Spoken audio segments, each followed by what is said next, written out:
Durite, vilebrequin, joint de culasse, piston. Vous pensiez ce vocabulaire réservé aux hommes? C'est une erreur. La passion pour la mécanique n'a pas de sexe. Et pourtant, avec seulement 1% de mécaniciennes en France, elles sont très peu à en avoir fait leur métier. Nous avons justement trouvé et suivi ces perles rares. Sandra, la mécanicienne spécialiste des 4x4 de rallye. Ça y est, il est là. Il est là. Morgane, la spécialiste du covering. Plaque d'abord là-haut. Mathilde, l'ange de la route. Là, on est en train de démonter les roues pour accéder à l'embrayage. Laïa, la mécanicienne poids lourd. C'est bien d'avoir des petites mains. Comme ça tombe dans le trou, hop, ça passe. Karen, la passionnée de moto. Il y a du dépôt partout. Il y a plusieurs choses qui n'ont pas été faites sur cette moto, c'est sûr. Aurore, la surdouée de la carrosserie. On mélange. Aurélie, l'experte en pneumatique XXL. Même si le client il est pressé, il faut quand même mettre un petit coup de nettoyage. Ou encore Alicia, la mécano au grand cœur. Ces spécialistes de la mécanique vous feront partager leurs missions. Des missions qui sont parfois périlleuses. Alors, sortons déjà sans se faire couper en deux. Et là, tu vois, je quitte pas la route des yeux parce que si une voiture fait une mauvaise manipulation, ça peut très vite devenir dangereux. Voilà. Des travaux qui demandent beaucoup de patience. Le problème, c'est que moi, je ne trouve pas la crevaison. Je suis en train de caler un carton parce que j'ai pas envie que le kata tape dans le radiateur. Mais aussi de la force. Sur certaines réparations, il faut un peu sortir les bras, mais souvent, il faut quand même y aller un peu doucement parce qu'on a vite fait au final de faire plus de dégâts que de réparer. Ou encore de la dextérité. T'es pas assez basse. Vous allez découvrir le quotidien les mains dans le cambouis et la tête dans le moteur de ces 8 femmes exceptionnelles. J'ai peur pour la culasse. C'est pas bon. Il n'y a rien qui bouge, quoi. Entre mauvaises surprises Changer des bougies, ça prend 10 minutes. Je me retrouve à faire ça depuis 20 minutes. Merci Laïa. Bon, ben voilà. On est dans la vraie merde du métier, là. Je vais devoir tout recommencer. Et petite victoire. Moi, ça me paraît pas mal. Nous aime pas. Elles n'ont qu'un mot d'ordre, être les meilleures. C'est vrai qu'on peut avoir des tendances un peu maniaques. Tout en gardant le sourire. Voici les reines de la mécanique.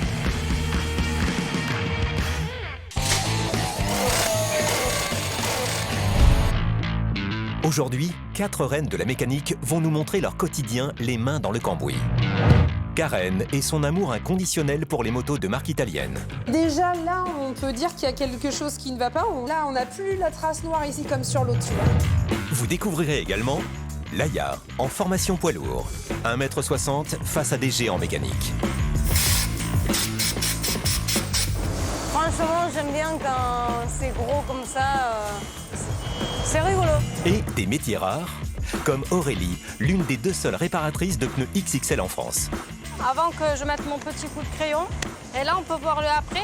Ça donne un petit coup de peps au pneumatique. Ou encore Morgane, reine du covering sur voiture de luxe. Come check this.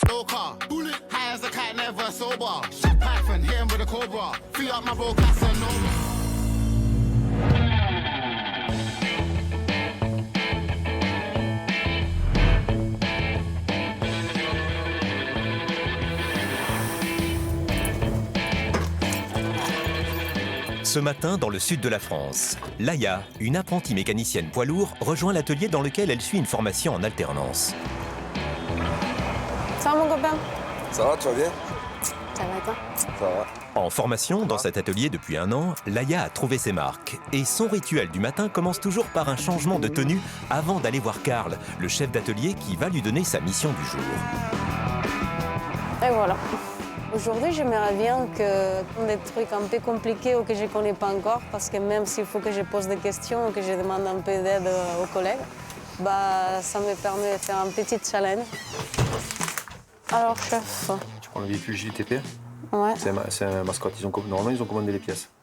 Il y a frein quoi? avant, frein arrière dessus, il y a un contacteur de pédale. Ça marche. Alors là, je lui ai donné en fait un véhicule léger avec un problème en fait de freinage dessus. Il a aussi un défaut sur le contacteur de pédale de frein. Donc il y a un capteur à changer dessus. Pour Laïa, c'est une première. Elle doit changer des freins. Voilà. L'intervention sur la première roue dure normalement une demi-heure.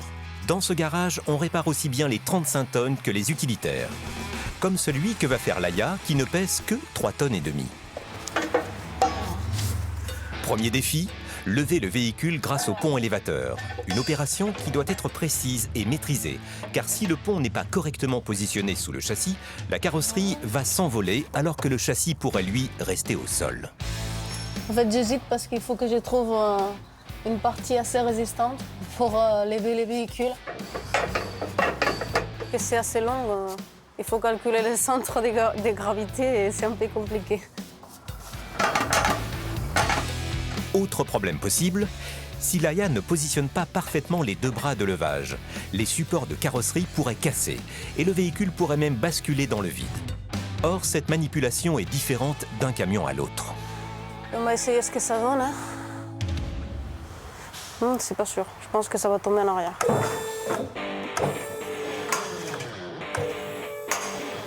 Voilà. Pas mal. Pour l'instant, c'est un sans faute. Le camion est maintenant en lévitation, prêt pour l'opération.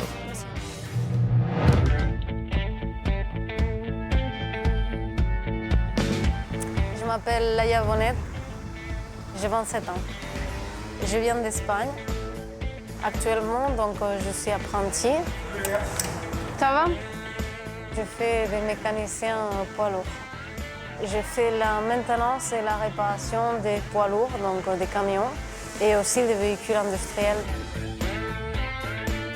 Au début, quand je suis allée voir mon père ou ma mère pour lui dire je vais faire une formation en tant que mécanicien.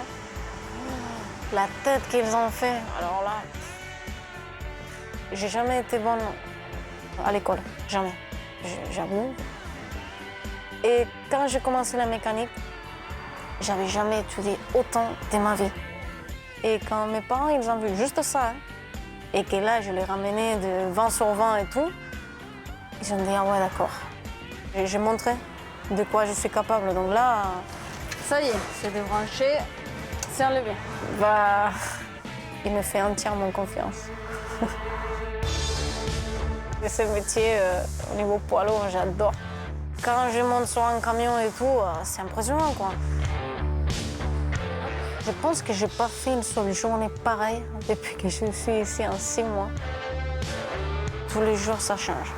Le style des camions, camion citerne, camion pompier, camion tracteur, porteur, tout.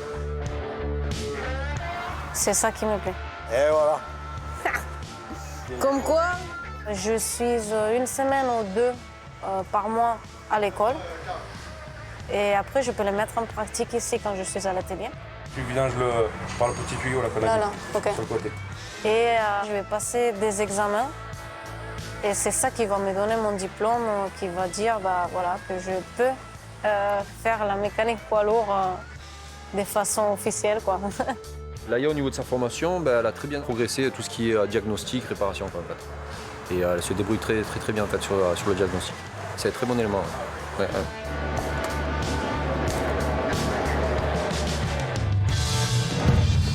Bon, donc là, Notre mécanicienne va pouvoir démonter la roue à l'aide d'une clé à choc. Et chez les pros, on ne rigole pas avec l'équipement de sécurité. il faut que je montre quand même que je fais les choses bien. C'est que je mets mes casques. Voilà.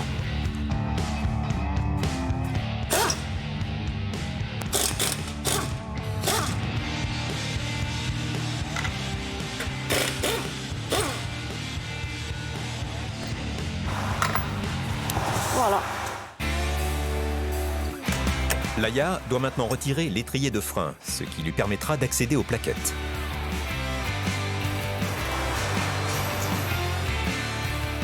Là, ça risque de casser sur les flexibles qui sont un peu vieux.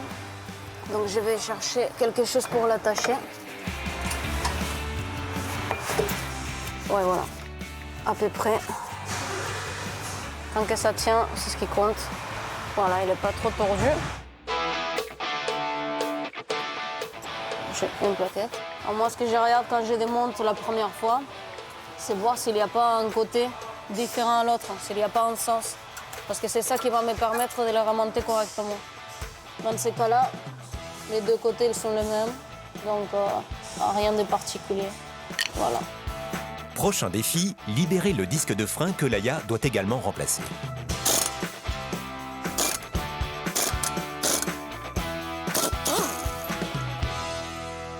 C'est la première fois que je fais sur ce modèle-là, donc là, juste au cas où, je vais remettre un vis qui me tient, le temps de déposer ça. Pour pas qu'il me tombe sur la gueule. Vu que je ne sais pas exactement comment il est monté. Pour accéder au disque, Laïa doit absolument retirer cette tête d'essieu. Alors, à tâtons, notre apprenti dévisse l'écrou du milieu. Mais visiblement, quelque chose cloche. J'ai essayé de desserrer, du coup ça a desserré, mais ça fait rien du tout, on dirait que ça tombe dans le vide. Donc j'essaie de comprendre si c'est le fonctionnement de ce système, ou si c'est moi que je fais quelque chose qu'il ne fallait pas, mais j'essaie de comprendre comment c'est fait. Ça tourne comme ça pour Sérène, j'ai bien fait pour la Sérène. En effet, Laïa n'était pas obligée de desserrer l'écrou du moyeu. La plaquette doit normalement venir naturellement. C'est l'écrou du moyeu, ça. Son collègue Christophe vient à sa rescousse. C'est l'écrou du moyeu, ça. Ah, d'accord. Pour retirer cette tête d'essieu, Laïa n'était pas obligée de retirer l'écrou du moyeu, car ce n'est pas cet écrou qui maintient la pièce qu'elle doit déposer. On dirait qu'il est monté dessus. Notre apprenti vient de perdre une dizaine de minutes. Et dans les garages spécialisés, l'heure de main-d'œuvre peut être facturée jusqu'à 130 €. Allez, vas-y. Au final, la pièce qu'elle doit retirer est tout simplement collée par de la rouille et de la saleté. En quelques coups de marteau, la pièce se décolle. On aurait dit vraiment qu'il était monté dessus, tu vois. Équipé de lunettes de protection pour ne pas recevoir de la limaille de fer dans les yeux, notre apprenti répète la délicate technique que Christophe vient de lui montrer pour retirer le disque de frein qu'elle doit changer. Par précaution, Laïa vérifie maintenant que l'ancien disque et le nouveau sont identiques. Une usure même de 3 mm peut ralentir le freinage. Il était donc urgent de changer les freins. Ben voilà, c'est le bon disque. Mais avant de le monter, Laïa va devoir réparer son erreur et revisser l'écrou du moyeu avec une clé dynamométrique. Une clé qui va aider à obtenir le bon couple de serrage. Mais pour ça, il faut être deux. Il faut tenir derrière, donc c'est plus facile quand on est à deux. Regarde, il faut que je serre là, et il faut tenir de l'autre côté derrière. Il faut juste que tu fasses gaffe à ta tête, que je te tape pas. Tu verras.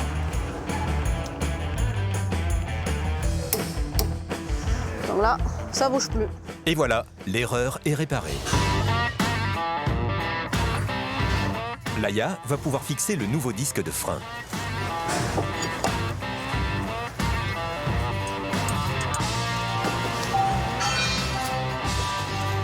Mais à peine le disque fixé, Laïa va rencontrer une nouvelle difficulté avec les pistons de l'étrier de frein. Impossible de les faire entrer pour qu'ils reprennent leur place initiale. Bah, c'est que j'arrive pas à pousser les deux pistons en même temps, donc du coup, vu la façon comme c'est fait, j'essaie de trouver la meilleure technique pour le faire. Est-ce que tu pourrais... Pour replacer les deux pistons dans leur logement, Laïa a la solution. À l'aide d'une plaque métallique qui va maintenir les deux pistons en même temps, Laïa fait levier avec le tournevis.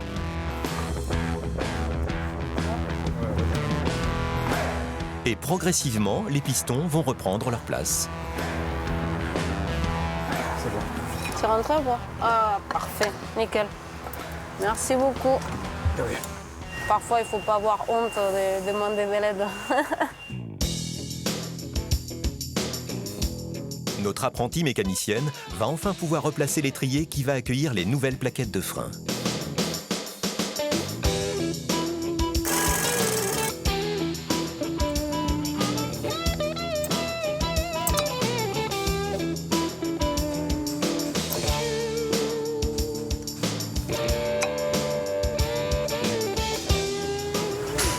Là, c'est bon, là, c'est bon.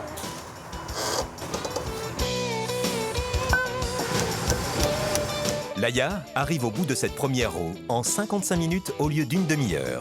Un temps raisonnable en apprentissage.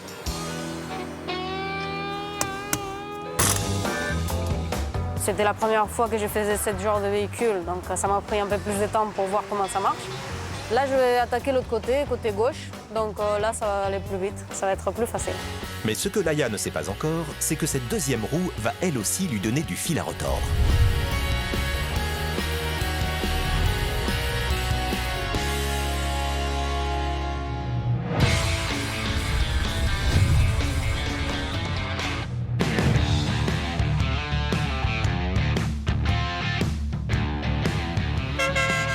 Dans le Gard, comme tous les matins, Aurélie, la spécialiste du changement de pneus de véhicules industriels, passe au bureau pour récupérer la liste de ses missions de la journée. À tout à l'heure. Certaines se font sur place et d'autres nécessitent qu'elle prenne son camion atelier pour dépanner. C'est le cas de sa première intervention. Je m'en vais à Pujol dans les vignes parce que j'ai mon client qui a crevé avec un tracteur agricole. Quand je pars sur des interventions comme ça, je ne sais jamais pour combien de temps il y en a. Parce que ça dépend où il est le tracteur, si c'est bien accessible, si c'est pas... Les vignes, malheureusement, elles ne sont pas sur du bitume. Donc... Pour Aurélie, chaque mission est une aventure. Après une demi-heure sur les routes de campagne, elle arrive au lieu dit. Premier challenge donc, trouver l'engin à dépanner au milieu des vignes. Et là, on ouvre les yeux et on cherche un tracteur. Alors le tracteur, il est là-bas, dans les vignes. Comment je fais pour passer là-bas? Deuxième challenge, atteindre l'objectif coûte que coûte. Même sur des routes peu accessibles à des utilitaires. Waouh. On est pas mal là, hein?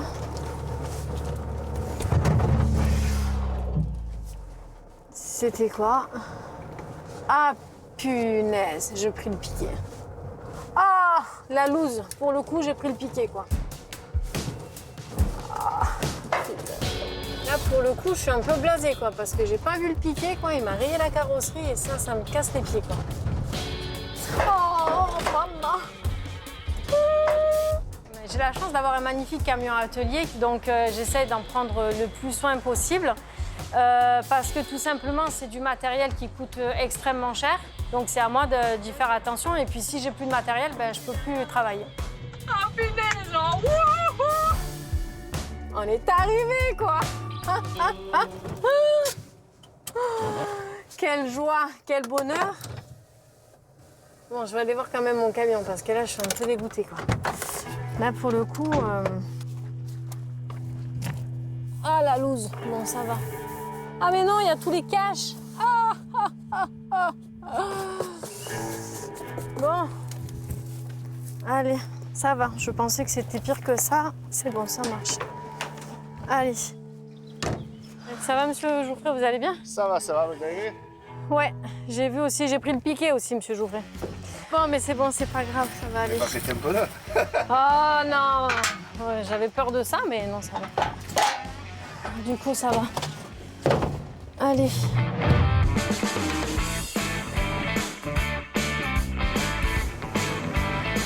Je m'appelle Aurélie Requin. Je suis maman de 3 enfants.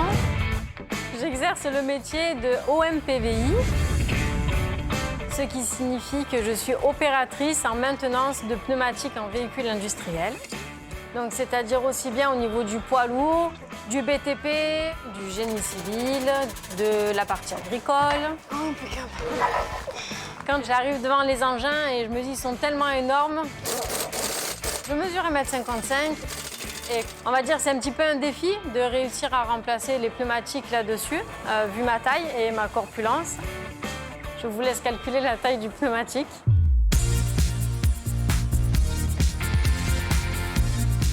Dans mon métier, il ne faut pas forcément avoir une grosse force physique. Il faut avoir un mental d'acier. Et que ça soit dans les pneumatiques ou dans la mécanique ou dans la maçonnerie. Quand une femme exerce un métier d'homme, c'est qu'en fait, elle a ça dans les tripes. Moi, je trouve ça beau. Voilà, je trouve que c'est magnifique. Avant que je mette mon petit coup de crayon, et là, on peut voir le après. Ça donne un petit coup de peps au pneumatique. Et ça dérange beaucoup certains hommes en fait. Parce que tout simplement, on le fait tellement avec passion que malheureusement, on est meilleur qu'eux. Là, on est dans mon camion, dans mon bureau, dans, je crois, ma deuxième maison finalement. Il me manque juste une couchette, je pense. Là. En tant que OMPVI, nous sommes que 2 femmes.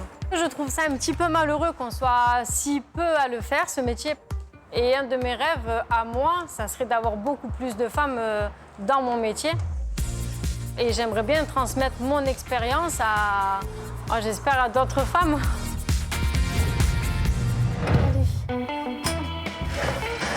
Dans son camion atelier, Aurélie dispose de tous les outils spécifiques pour réparer les pneus XXL. Comme ce cric rouleur capable de soulever plusieurs tonnes, dont ce tracteur qui pèse 5 tonnes. Avant d'intervenir, je sors tout le matériel en premier. Voilà, ça c'est dangereux, monsieur Jouffret, vous voulez me tuer aujourd'hui? Un cric qui est sans doute plus facile à manier et surtout à positionner sur du bitume.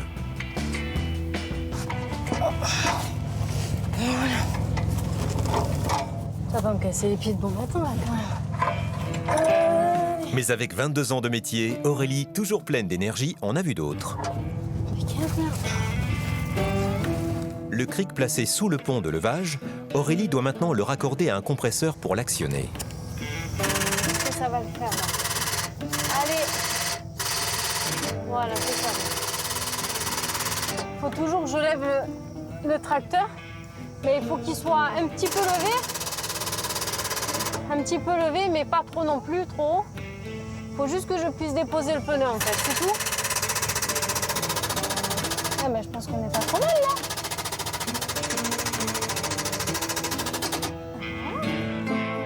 La roue crevée décollée du sol, Aurélie peut vider la chambre à air avant de déjanter. Quand je fais ces interventions-là, je dépose jamais le pneu.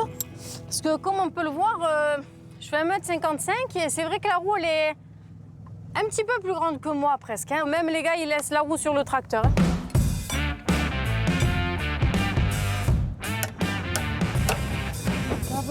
Je mets toujours mes petits leviers comme ça, moi. Ça s'appelle des fusils, c'est rigolo. Je mets toujours mes petits fusils comme ça, là. Pour décoller le pneu de sa jante, notre dépanneuse hors norme va utiliser un détalonneur. Et ce n'est pas sans risque. Ça, c'est un outil qui est très bien, mais qui est dangereux. Parce que quand ça presse, il ne faut surtout pas rester en face. Voilà, parce qu'à tout moment, ça peut partir. Et quand ça part, que vous le prenez dans la tête, et vous êtes mal en point. Ah bébé, impeccable. Si ce pneu XXL est déjanté, pour pouvoir retirer la chambre à air, il faut généreusement le graisser. Beaucoup de graisse. Hop.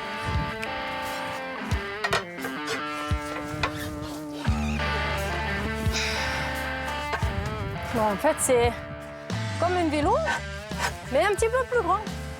Mais la technique, c'est la même. Il n'y a rien qui change. Hein. Voilà. Dans mon métier, on travaille en continu dehors. Quand ça arrive l'été, qu'on arrive très vite à 40 degrés, on n'a pas d'horaire aménagé. Et c'est vrai qu'il faut quand même y aller. Allez, viens là, mon petit. Impeccable. Et là, il va falloir trouver la crevaison. Hop.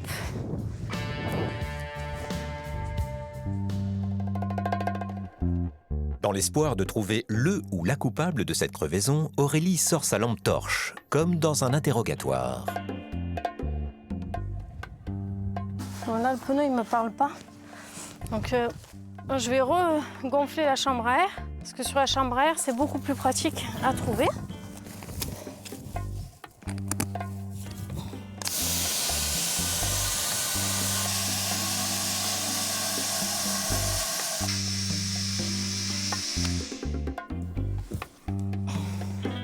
Là, il faut écouter.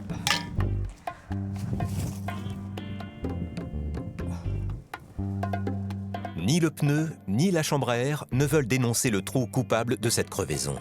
Alors Aurélie décide d'utiliser les grands moyens, son pistolet à eau savonneuse. Comme ça, s'il y a une petite fuite d'air, tout simplement, j'aurai des bulles.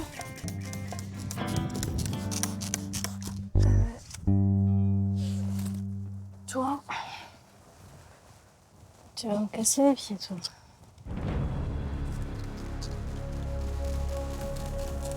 Aurélie est en plein doute. Avec son expérience, elle se demande même si ce pneu est réellement crevé.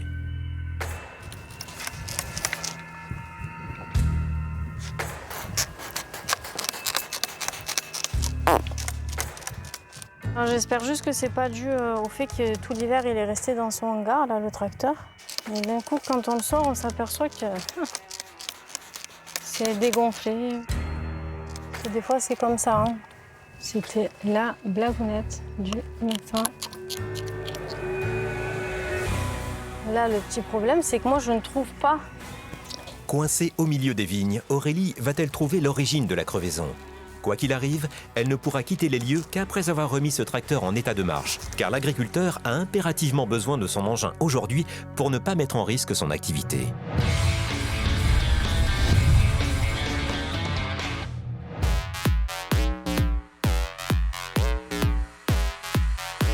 C'est à Saint-Priest, près de Lyon, que Morgane a ouvert un atelier de covering avec son associé Kevin. Le covering, c'est l'art de transformer une voiture sans toucher à la carrosserie. Alors, nouvelle semaine, nouvelle voiture, puisque là, on a une petite américaine qu'on doit changer de couleur en rouge, un petit peu couleur vin, donc ça va être très joli, ça va changer de ce qu'on fait d'habitude. Donc là, l'idée, c'est de retirer déjà les petites bandes qu'il y a dessus pour en créer de nouvelles.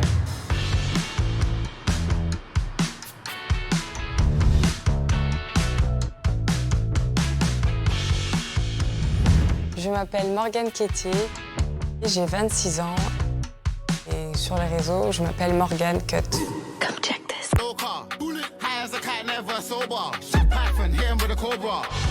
Je suis co-gérante d'un centre esthétique automobile, vraiment spécialisé dans le covering.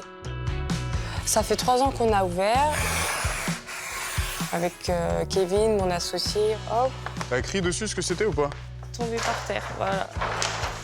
Le covering consiste en fait à recouvrir sa voiture à l'aide d'un film adhésif. Le covering, c'est laisser libre cours à son imagination et donner vraiment une personnalité à sa voiture pour qu'elle nous ressemble au maximum. C'est vrai qu'on peut avoir des tendances un peu maniaques, mais voilà, il faut être patient, minutieux, rigoureux, avoir une certaine dextérité quand même pour être à l'aise avec son cutter, les mouvements. Et il faut vraiment aussi avoir, je pense, le souci du détail, se dire que là, ça va pas trop et pas hésiter à recommencer. Non, t'es pas assez bas, quoi. C'est souvent quand même des véhicules un peu premium.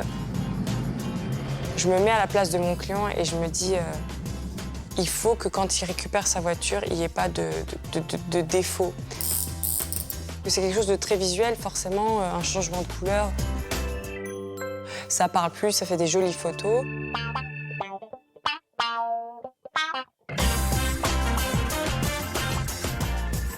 Et à partir de là, grâce aux réseaux sociaux, justement, ça marche bien. On a un carnet de commandes qui est plein sur plusieurs semaines. Ouais. Nos clients nous font confiance. Donc ça, c'est vraiment très valorisant parce qu'on se dit, bah, on est un peu reconnu quand même dans notre domaine. Donc c'est vraiment gratifiant.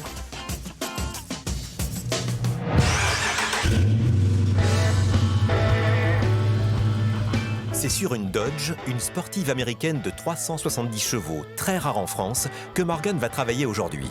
L'objectif de la jeune femme, recouvrir la totalité de la voiture avec un rouge lit de vin. En temps normal, je pense qu'on a une bonne semaine de pause. Après, ça n'a pas l'air d'être une voiture très compliquée, mais elle est quand même assez grande, donc on verra. Mais je pense qu'en 4 jours, ça peut être fait. Donc voilà le rouleau. Ce qui est bien sur ces coverings-là, c'est qu'on a une petite couche de protection. Ça évite en fait qu'il se raye dans le transport, des choses comme ça. Donc une fois qu'on l'applique, il est bien brillant, il est tout neuf. C'est super joli.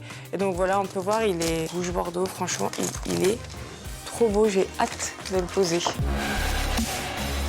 Avant d'attaquer, Morgane fait une photo car le client a une exigence. Le client souhaite garder les bandes qu'il a sur son véhicule, mais on va devoir les enlever, donc forcément on ne pourra pas les reposer derrière. Donc il faut que je prenne les mesures pour pouvoir les envoyer à notre graphiste qui va me refaire le visuel, puisqu'après il faudra qu'on les découpe et qu'on les pose sur le rouge qu'on va poser juste après.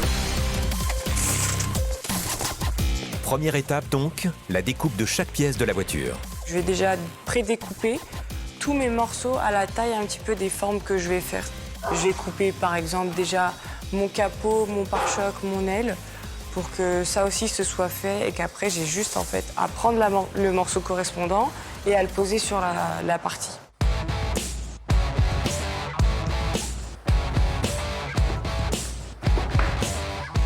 Quand je prépare mes morceaux de film, en fait, on prend toujours une marge de 10 cm de chaque côté des coupes qu'on va réaliser pour pouvoir en fait avoir assez de matière pour attraper le film et l'étirer s'il y a besoin. Le film, en fait, je dirais pas qu'il est élastique, mais lorsque je vais le chauffer avec le décapeur thermique, il va se ramollir et là, je vais pouvoir en fait tirer dessus. Mais après, il faut savoir que plus je vais tirer, et plus la colle, donc elle va, on va dire, se disperser dans cette nouvelle forme, et moins mon film va adhérer. Donc là, je peux avoir des problèmes de décollement. Et en plus, après ça, le film, lui, il a envie, avec la chaleur, par exemple du soleil ou des choses comme ça, de retrouver sa forme initiale. Donc il va se rétracter comme ça, et à ce moment-là aussi, ça peut se décoller et créer des problèmes dans le temps, en fait. Donc il faut faire attention à ces petits détails. Si mon rouge est de ce côté, et que je coupe là-bas, ça veut dire que faut que je l'emmène comme ça. Donc, ça veut dire que mes fesses d'aile, elles sont là. Ok. Moi et ma logique, ma très grande logique, il m'est déjà arrivé de couper 2 fois le même côté en pensant que j'avais fait de la bonne manière. Et donc j'ai gaspillé à peu près 3 mètres de film. Et à ce moment-là, je peux vous dire que faut pas me parler parce que je suis très énervée. Alors que les tarifs peinture sur carrosserie sont autour de 4 000 €, chez Morgan, la prestation pour un covering complet, personnalisé et réversible est entre 2 500 et 4 500 €. En termes de tarifs, les films, en fait, quand on fait du covering, on est quand même en moyenne entre au moins 600, ça peut aller même jusqu'à 1500, 1000 €, 1200 des rouleaux, puisque on a par exemple parfois des films spécifiques avec des couleurs, avec des reflets différents, des aspects vraiment originaux. Donc là, on peut vraiment avoir tous les prix. Voilà, en moyenne, je dirais qu'on est quand même entre 3000 et 4500 pour un covering. Celle qu'on va faire en ce moment, elle est plutôt autour des 3005, 3008. Le travail peut commencer. À l'aide d'un thermosouffleur, Morgan décolle les bandes adhésives existantes. Un travail à effectuer avec précaution. J'essaye toujours quand même de faire attention quand je retire un covering, puisqu'on peut avoir quelques surprises. Par exemple, si la peinture d'origine a été mal réalisée, je ne sais pas, si on n'a pas respecté par exemple le temps de pause, de séchage, des choses comme ça, il peut très bien arriver qu'en fait, en décollant le covering, on décolle la peinture et qu'elle vienne avec. Donc ça, voilà, de toute façon, on prévient toujours le client. Est-ce que vous avez fait repeindre votre véhicule? Si oui, nous ne sommes pas responsables de problèmes au cas où ils arrivent. Morgan utilise ensuite un solvant et du sopalin pour faciliter le retrait de la colle. En fait, si je ne mets pas le sopalin, le produit va plus facilement s'évaporer et surtout il ne va pas tenir en place, il va couler. Alors que moi j'ai besoin qu'il reste sur la carrosserie. Ça m'évite déjà de frotter, et de créer des micro-rayures finalement sur le capot. Et effectivement, ça fonctionne en quelques coups de chiffon. Il faut ensuite protéger les parties qui ne doivent pas être recouvertes. En effet, poser un scotch au préalable permettra de pouvoir retirer facilement les chutes du sticker de covering. Un travail fastidieux mais nécessaire.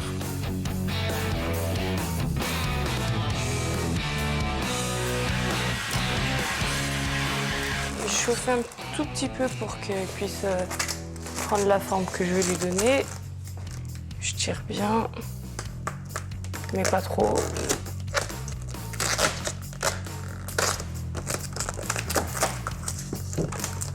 Voilà.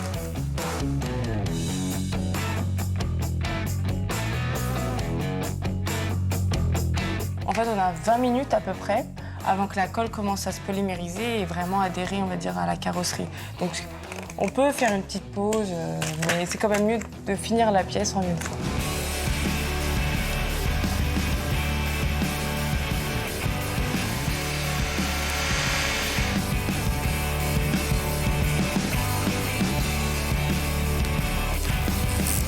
Là, je m'assure que mon film soit vraiment dans tous les coins blancs qui peuvent être visibles. Je le mets au maximum pour après faire ma coupe et faire une petite chauffe finale pour être sûr qu'il ne me reste pas de bulles d'air, par exemple, des choses comme ça. Et après, c'est terminé. Quand vient le moment des grosses pièces, Morgane doit redoubler de vigilance, car les risques d'avoir de la poussière et des bulles d'air sont plus importants. Tire vers toi.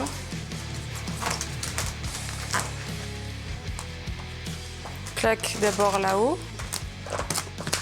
Et là, tu tires un peu vers toi. Attends.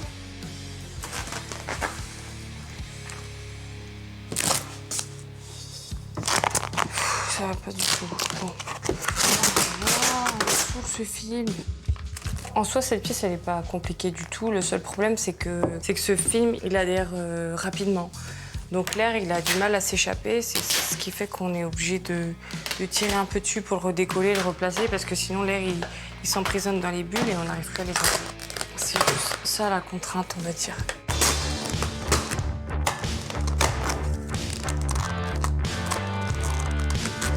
Après plusieurs essais, Morgane a enfin trouvé le bon positionnement du cover.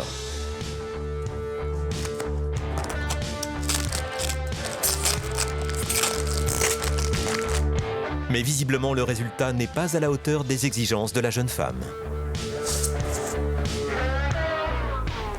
Je vais devoir tout recommencer. Parce que j'ai plein de poussières sous... Je les ai pas vues tout à l'heure. Ah ouais, mais c'est catastrophique. On voit que ça. C'est ça aussi le problème quand les films, ils collent, on est obligé de les coller, décoller. Et en fait, au bout d'un moment, forcément, on ramène plein de poussière sous le covering et après, on voit que ça. Tout ça pour rien. Bon. Là. Bon, j'arrête de regarder. Je recommence. Demain.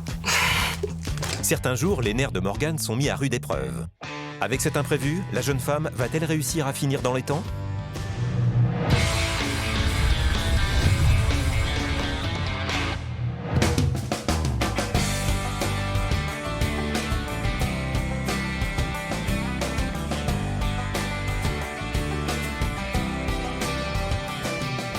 C'est près d'Angers que Karen a ouvert son garage avec son mari en 2014.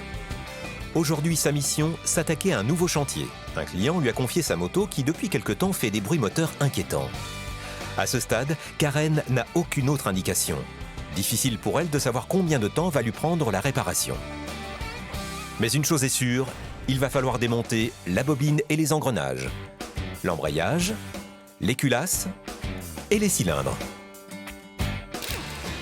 Donc là, moi, j'ai déposé le moteur du châssis et en vidangeant la moto, on a de la boue. En mécanique, la boue, c'est souvent un mélange d'huile qui a surchauffé et s'est mélangé avec des fragments métalliques en tout genre. Résultat, l'huile est devenue une bouillie noire. Elle a perdu toutes ses propriétés et ne remplit donc plus son rôle de lubrifiant. Le moteur est alors en danger de mort. Ce n'est donc évidemment pas bon signe. Quand on va ouvrir, on va voir l'étendue des dégâts et c'est là qu'on va savoir ce qu'on a exactement à remplacer ou à réparer. Le but n'étant pas toujours de changer, de remplacer les pièces. Pour la simple et bonne raison, c'est que déjà, on limite la consommation de pièces et on peut réparer les pièces. Un moteur ne meurt jamais. On peut toujours tout faire pour le réparer, le réassembler et qu'il puisse retourner dans son châssis et donc recommencer à vivre. Je suis Karen Baranger, j'ai 35 ans. Je suis mécanicienne moto, je suis aussi maman, c'est aussi un métier. Je suis patronne de mon atelier et spécialisée dans une marque italienne. J'aime énormément cette marque italienne, elle est vraiment particulière et elle transmet une énergie que les autres ne transmettent pas. Je ne sais pas comment l'expliquer, mais c'est vraiment intense, quoi. Et même en mécanique, quand j'ouvre un moteur, c'est pas comme quand j'ouvre une japonaise.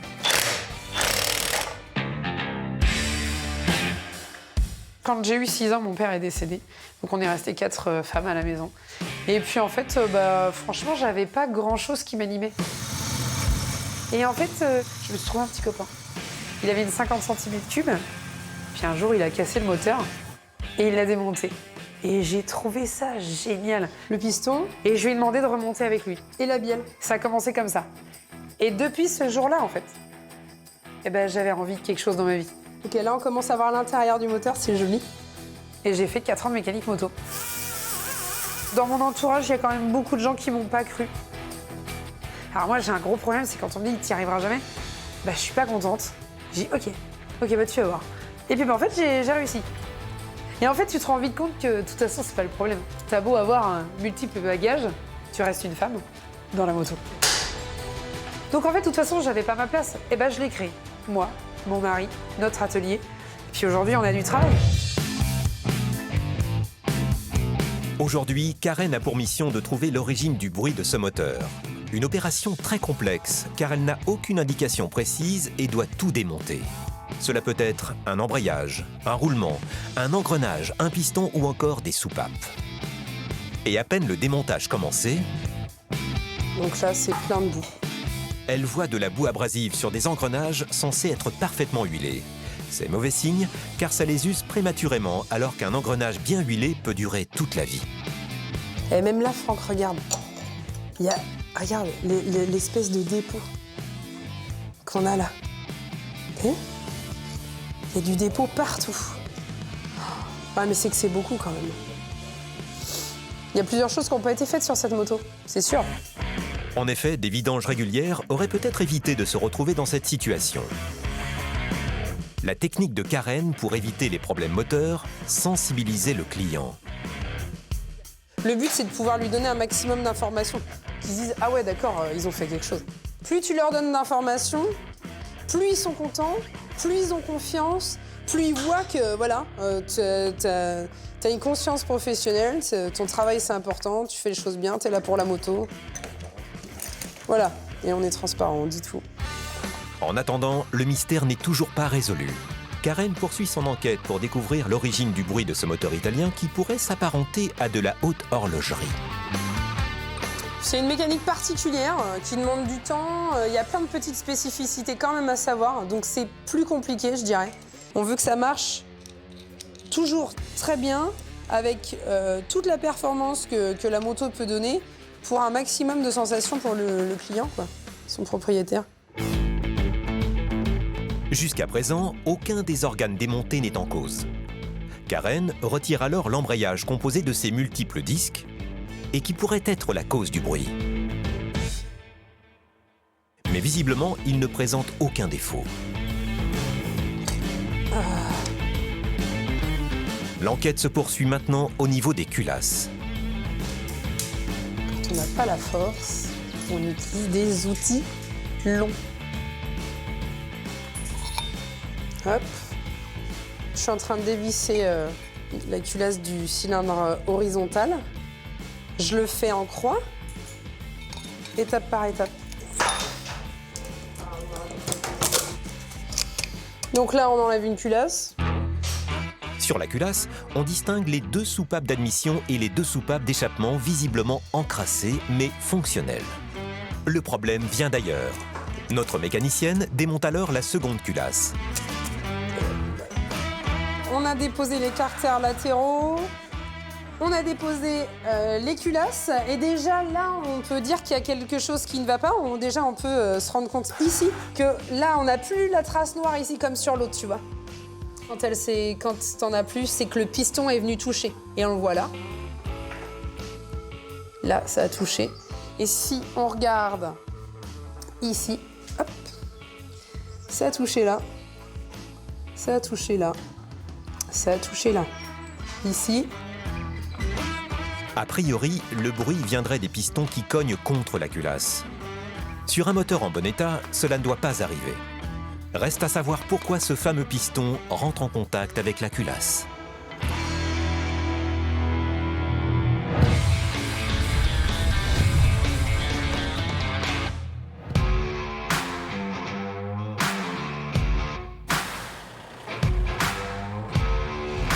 Dans les Bouches-du-Rhône, Laïa, l'apprentie mécanicienne poids lourd, poursuit la réparation d'un véhicule utilitaire. C'est la première fois qu'elle a changé des disques et plaquettes de frein. Et après les avoir changés sur la roue avant droite, elle s'attaque à la roue avant gauche. Tout à l'heure, je ne savais pas vraiment comment il était fait les montages. Pour celui-là, ça va plus vite parce que je sais déjà comment c'est fait, donc je sais comment je peux travailler là-dessus. Donc normalement, c'est plus rapide et plus efficace. Voilà. En formation en alternance dans cet atelier depuis 1 an, Laïa est notamment supervisée par Alexandre, l'un des responsables du garage. C'est un élément qui est très prometteur, voilà, qui a vraiment des capacités, très passionné par ce qu'elle fait. Et je pense qu'à long terme, ça pourra donner un très bon élément pour notre société. Cette fois, le retrait du disque de frein n'a pris que quelques minutes. Dans l'atelier, actuellement, je suis considérée comme un mécano comme un autre. Donc, en fait, il me donne du travail. Je travaille toute seule. J'ai personne à côté de moi qui doit me surveiller. Ça, c'est vraiment sympa. Ça te donne confiance en toi-même. La suite, placer le disque de frein rutilant. Pour cela, Laïa insère une vis de centrage qui permet d'axer parfaitement la pièce sur le moyeu de la roue. Jusqu'ici, tout va bien. Laïa pose dans l'étrier de frein les nouvelles plaquettes. Mais un problème survient. Il est cassé. Qu'il a tombé. C'est ce qui cache le filetage. C'est vite qu'il rentre de la poussière, de la graisse et que ça s'abîme. Donc, il vaut mieux les remplacer si on peut. Si ces pièces ne sont pas vitales, elles sont là pour protéger d'autres éléments qui, eux, sont essentiels. Je vais aller voir Carl. Je vais juste demander si on le remplace ou pas, au cas où, si on les a en stock. Sinon, j'ai essayé de le remonter de la meilleure façon possible. Carl, c'est le chef de cet immense atelier. Et son constat est le même que celui de Laïa. Il faut changer la pièce.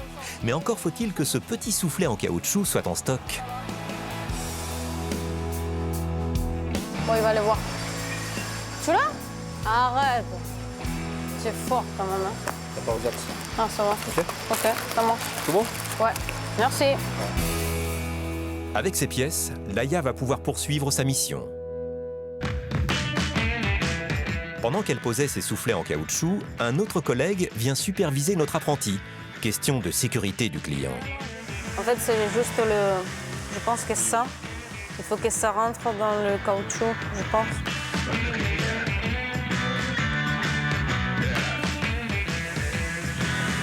Voilà.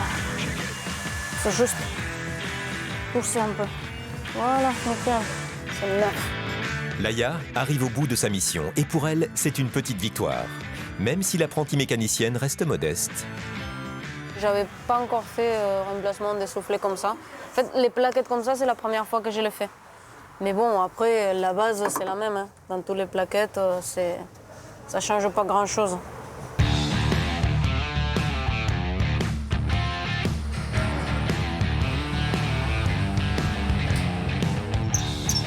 Pour changer disque et plaquettes de frein sur cette deuxième roue, Laïa aura mis 30 minutes contre 55 minutes pour la première. Soit le même temps qu'un professionnel. Laïa, ce qu'elle, on va pas dire, mais elle réfléchit pas mal. Elle est très ordonnée dans son boulot et franchement, ça aide vachement dans le développement de son travail. S'ils étaient tous comme elle, ça irait très bien. Au milieu des poids lourds, à 25 ans, Laïa a trouvé sa voie. Franchement, franchement, j'aime bien quand c'est gros comme ça. Et pouvoir réparer et remplacer des pièces si grosses, c'est rigolo. Ça te donne aussi un peu de... Une fois que tu as réussi à le faire, tu te dis quand même, la taille, c'est pas important. Donc, ouais, c'est sympa, ça me plaît.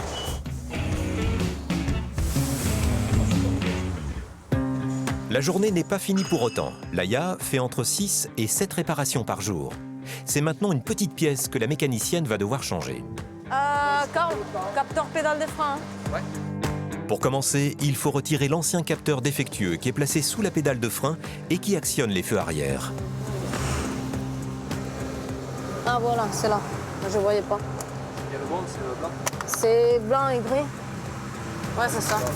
À droite, le nouveau capteur et à gauche, l'ancien, au ressort cassé. Quand tu mets le contact, on regarde les freins, stop, s'il marche. Ouais, 2 secondes. Là, il est allumé en permanence. Ouais, mais attends, parce qu'il est pas droit. Et là? Il est allumé. Éteint. Je pense que là, on est pas bon. C'est bon? Ouais, c'est bon. La réparation est terminée. Et comme une pro, elle va elle-même réaliser l'essai sur route. Là, en fait, vu que j'ai remplacé les disques et les plaquettes, il faut que je fasse un essai, faire un rodage sur ces disques et ces plaquettes pour que, quand les clients ils les reprennent après, donc ils puissent vraiment freiner correctement. Et ça me permet aussi de voir s'il n'y a pas un bruit de quelque chose que je puisse avoir mal serré ou quelque chose peut-être en plus. Ça me permet de voir un peu l'état général de mon travail et de véhicule aussi. Si Laïa n'a pas encore son permis poids lourd, elle peut conduire cet utilitaire avec un permis voiture. Alors c'est parti pour un essai sur route. Là, j'ai fait des petits coups de freinage pour tasser les plaquettes. Donc j'ai fait attention de ne pas voir quelqu'un derrière, que je puisse l'embêter en les freinant juste devant. Avant, j'étais beaucoup moins sûre de moi-même. J'avais des insécurités et tout. Là ça va mieux. Je me sens capable de faire beaucoup de choses. Je suis là un peu au début de ma carrière. Donc avec l'envie d'aller loin, mais je suis au début. Voilà. Après un essai d'une vingtaine de kilomètres, notre apprentie mécanicienne retourne à bon port. Bon, ben pour moi, c'est bon. Les freins, ça freine bien. Et sinon, pour le reste, j'ai rien senti de bizarre ou hors de commande. Donc voilà, pour moi, c'est bon. Mission réussie pour Laïa. Dans l'univers des poids lourds, cette jeune apprentie de 27 ans semble avoir trouvé sa vocation.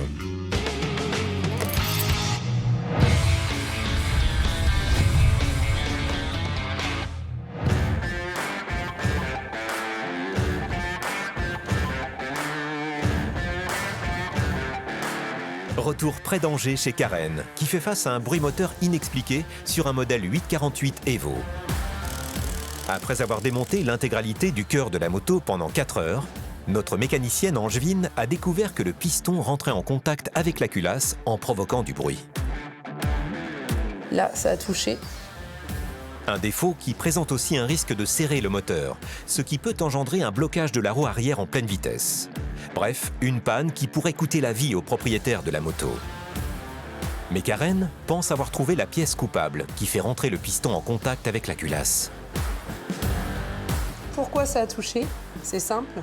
Le coussinet de bielle, il a créé un jeu dans la bielle. Donc la bielle pousse le piston plus haut et ça vient toucher la culasse. Visiblement, les coussinets de bielle sont en cause. Une pièce d'usure qui fait tampon entre les bielles et le vilebrequin et qui doit se changer régulièrement. Mais pour en être sûr, il faut ouvrir le moteur en deux et déposer le piston. Faut surtout pas en fait que la bielle elle se torde quand on enlève l'axe. Un travail minutieux. Au bout d'une demi-heure, le moteur va enfin livrer ses secrets.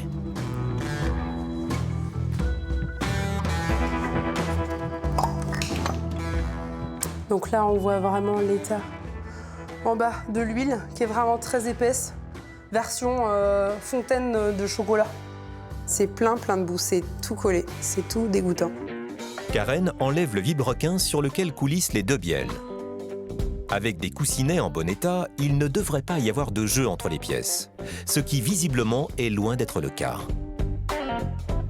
Donc on a vraiment des coussinets qui sont complètement morts et qui ont endommagé peut-être la bielle et peut-être le vilebrequin. Donc toute cette grosse pièce. Autant dire que ça ne coûte pas un petit peu de sous, ça coûte beaucoup d'argent, donc il faut qu'on puisse voir s'il est réparable. Donc on va regarder tout ça, on va démonter. Si un coussinet de bielle coûte environ 35 €, le vilebrequin, lui, est aux alentours de 2000 €, soit une facture multipliée au moins par 50. Ça, c'est un coussinet. Normalement, le traitement qu'on devrait voir, c'est celui-ci. Gris plutôt mat. Et quand on commence à manger la matière, on arrive à la partie cuivre. Donc là, on a quand même déjà bien mangé la matière. Sur cette bielle, de l'usure normale, et ce n'est pas bien grave. Mais qu'en est-il de la seconde bielle? Et là, on a des petits morceaux. Des petits morceaux qui peuvent faire de gros dégâts. Et malheureusement, la surface du maneton du vilebrequin a bien été attaquée par les éclats métalliques du coussinet de bielle. Normalement, c'est lisse. La trace d'échauffement, ouais, ce serait là le pire. Là, on a un arrachement de matière. Cette partie-là. L'enquête est résolue. Et pour le propriétaire de la moto, l'addition risque d'être beaucoup plus salée que prévu. Mais en bonne professionnelle, Karen va tout tenter pour faire baisser la facture. Là, ce qu'on va faire, c'est envoyer les bielles, le vilebrequin en sous-traitance pour la mesure, le contrôle et voir ce qui est possible en termes de réparation ou de remplacement de pièces. Et puis, on va faire un devis. Dès qu'en fait, le sous-traitant nous aura répondu, on pourra faire un devis global au client et savoir à combien ça s'élève. Si on peut réparer le vilebrequin, il gagne quand même. Il peut gagner jusqu'à 1000 €, ce qui est plutôt intéressant. Et par contre, si on le remplace, malheureusement, ça sera la tirelire complète. Chez Karen, on dorlote aussi bien les belles motos italiennes que leurs propriétaires.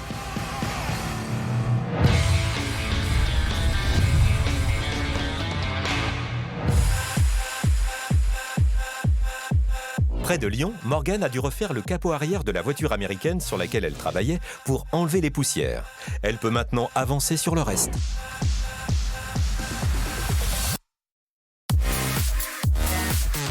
Aujourd'hui, il lui reste une porte et quelques petites pièces à finir. Là, il me reste concrètement la porte avant, passager, et également le bas de caisse. Donc on va finir ça tranquillement. Donc voilà, ça ne va pas nous prendre non plus beaucoup de temps. On va pouvoir finir à temps, pouvoir livrer le véhicule quand le client voudra venir la récupérer. Mais le cover fait de la résistance. Et Morgane n'a qu'une peur, avoir à refaire de nouveau un cover à cause de la poussière. Une autre problématique que j'ai rencontrée, c'est qu'il y avait quelques poussières en fait, qui se sont collées sous le covering. Donc j'ai dû recommencer. C'était surtout sur la malle arrière. Et aussi je me suis rendu compte que la peinture qui a été réalisée n'était pas vraiment parfaite dans le sens où dans la peinture en fait j'ai beaucoup de points de poussière, ce qui fait que ça ressort tout de suite sur le covering. Donc ça m'est souvent arrivé justement quand je faisais les parties de décoller, de me dire mais je comprends pas pourquoi j'ai autant de marques. Grâce à son thermosouffleur, Morgane va détendre le cover afin qu'il épouse la forme de la portière. Ce covering, j'utilise plus le gant que ma raclette pour appliquer le film, puisque comme c'est un rouge brillant, il a tendance à vite se micro-rayer et je veux vraiment éviter d'avoir des marques sur le covering, donc j'utilise le gant, c'est beaucoup plus lisse. Et surtout, ça glisse beaucoup plus que si j'avais ma main, donc si j'ai ma main, ça accroche vachement, alors que là, ça glisse tout seul. Et c'est maintenant le moment délicat où, armée d'un scalpel, Morgane termine le cover.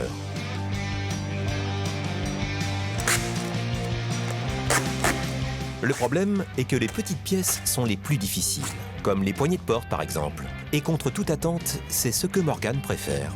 Les parties que j'aime bien faire dans le covering, souvent, ce sont les poignées, parce que vraiment le fait d'appliquer avec le gant le covering pour qu'il prenne la forme du creux, je sais pas, ça me détend un peu, ça m'apaise et ça se passe toujours bien. Donc on est assez serein quand on commence cette partie-là.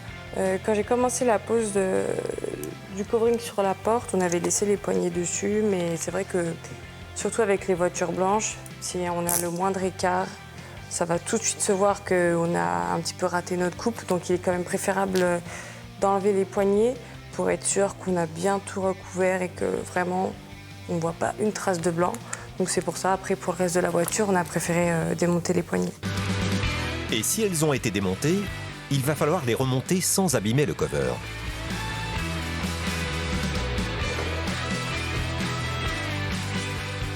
Je vérifie quand même qu'il n'y ait pas, pareil, beaucoup de poussière sous le covering pour pas avoir encore à recommencer comme le toit et la malle parce que, par exemple, là, on était parti vraiment sur la quantité nécessaire pour faire la voiture et on a dû recommander un autre morceau puisque on a recommencé ces deux parties-là. Donc, il faut vraiment bien gérer son stock, bien gérer sa pose pour éviter justement de perdre du temps, de perdre de l'argent surtout.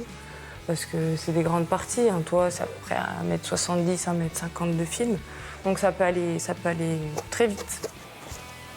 Mais là on est bon. Mission accomplie. Une semaine après la réception d'un véhicule blanc, Morgane peut renvoyer chez le client un véhicule bordeaux. Pour ce covering, Morgane a utilisé un rouleau à 1 000 € et a travaillé 40 heures, ce qui en coûtera au client 3 800 €. Après une semaine, la voiture est enfin terminée. J'espère que le client sera content quand on la livrera. Moi, je trouve en tout cas que c'est une super belle couleur. J'ai vraiment hâte de faire des petites photos, de voir si tout le monde aime bien. Mais voilà, on a pu en tout cas faire ce qu'on avait prévu pour la journée, donc je suis contente. C'est donc une belle sportive américaine, toute neuve ou presque, qui sort de chez Morgane aujourd'hui.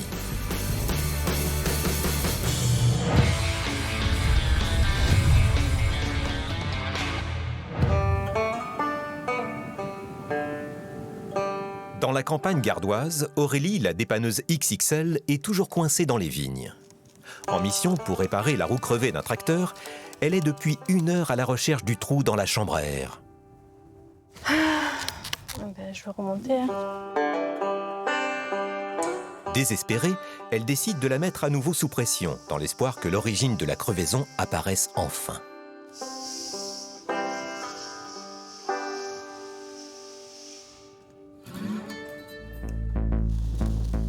Voilà! C'est bon, j'ai trouvé la coupable. Alors, je vais tout essuyer parce que sinon, ça ne tiendra pas. Alors, je vais bien la marquer.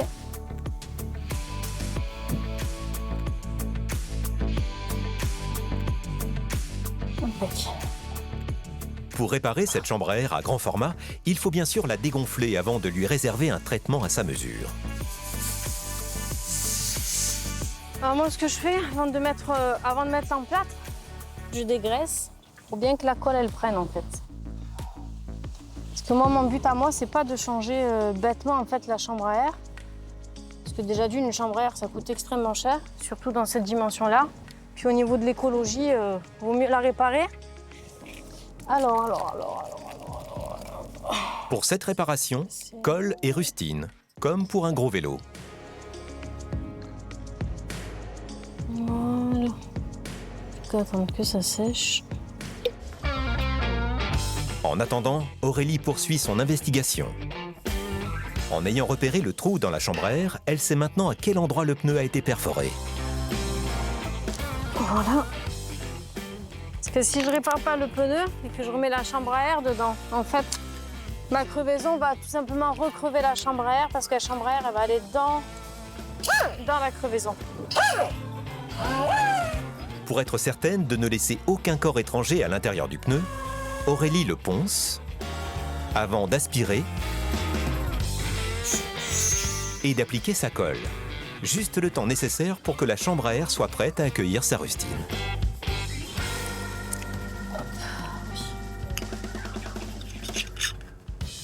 Elle est à point.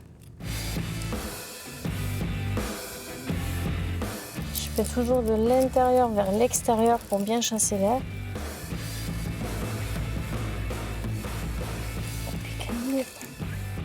Il me faut un petit peu de terre. Est-ce que je vais trouver un petit peu de terre par ici? Moi, je mets toujours un petit peu de terre au niveau de la colle de ma chambre à air. Parce que si je ne fais pas ça, c'est peut-être con, mais ma chambre à air va se coller à l'intérieur de mon pneu. Et le jour où il va falloir démonter tout ça, ça sera la grosse catastrophe.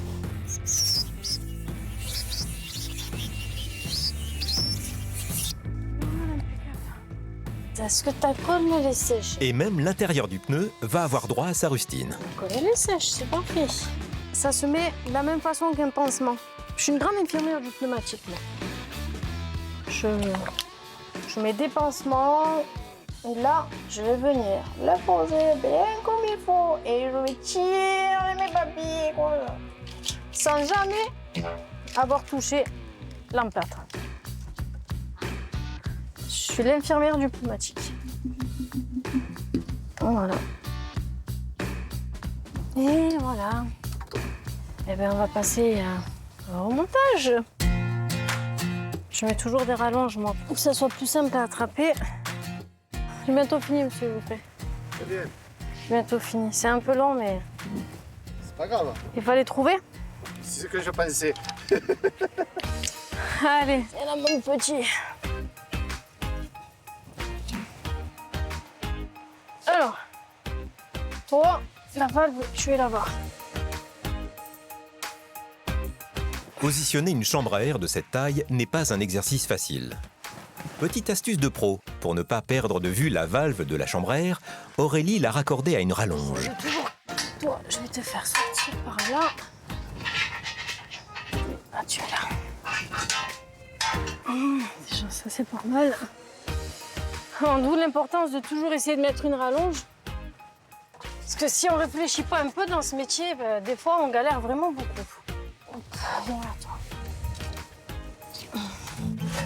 Après 22 années d'expérience dans les dépannages XXL, dans le Gard, la réputation d'Aurélie n'est plus à faire. C'est vrai que c'est impressionnant quand on voit ce petit bout de femme sur des roues de tracteur qui sont plus grosses qu'elle. Et quand on veut l'aider, elle nous dit « ça sert à rien, vous me faites perdre mon temps ». Bon, on la laisse faire et voilà. Ça, c'est pas mal. On va graisser tout ça. Et puis elle adore son métier, voilà. C'est une passion qu'elle a. De toute façon, monsieur Jouffret, j'ai pas le choix. Je suis une femme. Si je suis pas passionnée par le métier, je vais où? Je rentre chez moi. Hein. Ça, c'est sûr et certain. Hein. Quand on fait des métiers d'homme comme ça, si on n'aime pas... Alors moi, quand je remonte, qu'il y a une chambre à air derrière, hop, je prends toujours avec le force. Parce que le force, il agrippe la jante, mais pas la chambre à air, en fait.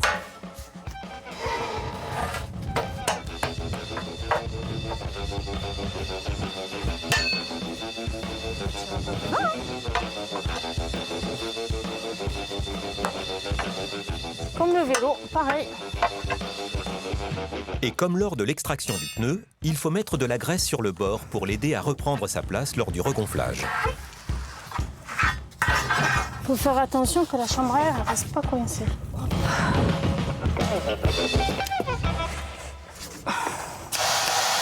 Le gonflage est une opération délicate. Ce pneu XXL doit se repositionner parfaitement autour de la jante. Et là, c'est plus compliqué que sur un vélo. Je vois qu'en haut, il ne monte pas. Allez, Loulou, on monte là. Voilà, là, il est monté. Monsieur Jouffret, vous avez une préférence pour la pression? 1-2. 1-2? Allez, c'est bon.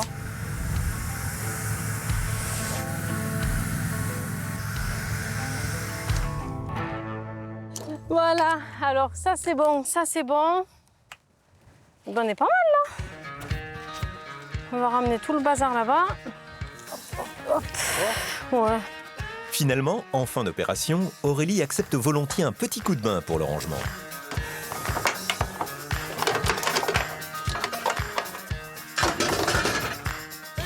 Quand on est petite,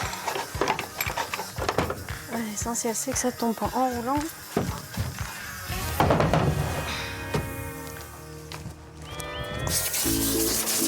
Fin de journée pour Aurélie. Et à chaque fin d'intervention, une petite douche d'air comprimé. Ça, c'est le côté, il faut rentrer propre dans le camion. Et à peu près présentable pour le nouveau rendez-vous après, quoi. Un petit coup de fraîcheur, c'est sympa aussi. Voilà. Allez, on va passer à la partie paperasse. Alors, clac, clac, clac. Ça, c'est mon bureau mobile. Et des fois, quand je passe longtemps, je peux aussi manger. Il y a le petit porte-gobelet et tout. C'est trop bien, ça. C'est chambre. 1 et 1. C'est comme à la gendarmerie, c'est plus agréable de prendre un PV par une dame que par un homme. C'est pareil. Voilà. Allez, c'est parti, on va faire demi-tour. 3 heures après son arrivée, Aurélie peut déjà partir sur un autre dépannage. Bon, du coup, là, maintenant que j'étais bien dans mes vignes tranquillement, ben, je retourne à la ville. Et là, je descends du coup à Mayenne.